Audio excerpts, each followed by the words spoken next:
उत्तर प्रदेश में राज्यसभा की 10 सीटों के लिए वोटिंग जारी है, लेकिन इस बार ये मुकाबला बेहद दिलचस्प हो गया है क्योंकि मैदान में उम्मीदवार 11 हैं, लेकिन सीटें 10 हैं।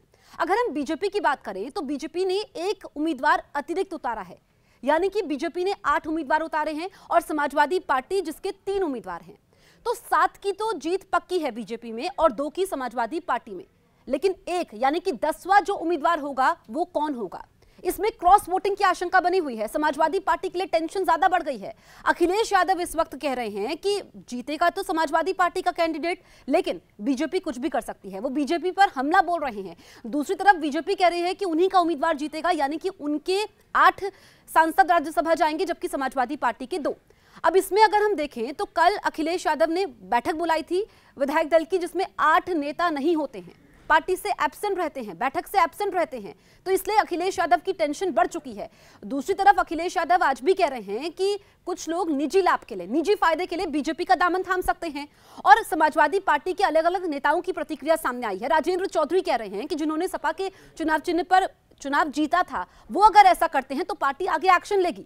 खैर, बाद में क्या होगा वो देखने वाली बात होगी, लेकिन जिस तरीके से इस वक्त बयान सामने आ रहे हैं, आपको बताएं कि शाम को 4 बजे तक राज्यसभा उम्मीदवारों के लिए वोटिंग जारी रहेगी। और अखिलेश यादव वोट दे चुके हैं, यूपी के मुख्यमंत्री योगी आदित्यनाथ भी वोट दे चुके हैं, लेकिन क्रॉस वोटिंग का डर है समाजवादी पार्टी को। और ऐसे में लोकसभा चुनाव सर पर हैं। 10 मार्च के बाद कभी भी तारीखों का ऐलान हो जाएगा, लेकिन समाजवादी पार्टी के लिए अच्छी खबरें नहीं है।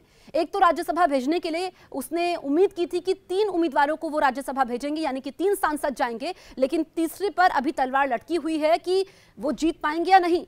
यानी कि जो 10वां उम्मीदवार होगा वो समाजवादी पार्टी का होगा या बीजेपी का होगा। आपको बताएं कि राजा भैया इस वक्त बीजेपी को समर्थन दे रहे हैं। उन्होंने कहा कि जनता से हमने बात की है, इसलिए हम बीजेपी को समर्थन दे रहे हैं। उनकी स्थिति साफ हो चुकी है। बीएसपी का 1 वोट है, बीएसपी भी बीजेपी को वोट दे रही है।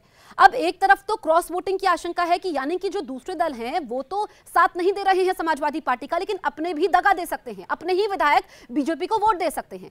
दूसरी तरफ और खबरें हम आपको बताएं कि जो पीडीए से मुस्लिम नेता है आबिद रजा, वो भी पार्टी छोड़ सकते हैं। अब पीडीए सबको मालूम है, एक बार फिर से बता देते हैं। अखिलेश यादव ने पिछले साल कहा था कि बीजेपी का मुकाबला करने के लिए पीडीए यानी कि पिछड़े, दलित और अल्पसंख्यक एक साथ आ रहे हैं और इसी वजह से वो बीजेपी को हरा पाएंगे। लेकिन अब आबिद रजा, जो कि पार्टी के इस वक्त राष्ट्रीय महासचिव हैं, वो पार्टी छोड़ने वाले हैं। समाजवादी पार्टी का बड़ा मुस्लिम चेहरा, और हमने देखा पिछले 1 हफ्ते में कि वो समाजवादी पार्टी से खफा चल रहे हैं और उन्होंने पीएम मोदी की तारीफ भी की थी। तो एक के बाद एक झटके समाजवादी पार्टी को लग रहे हैं। इससे पहले हमने देखा कि स्वामी प्रसाद मौर्य ने भी अखिलेश यादव का साथ छोड़ दिया।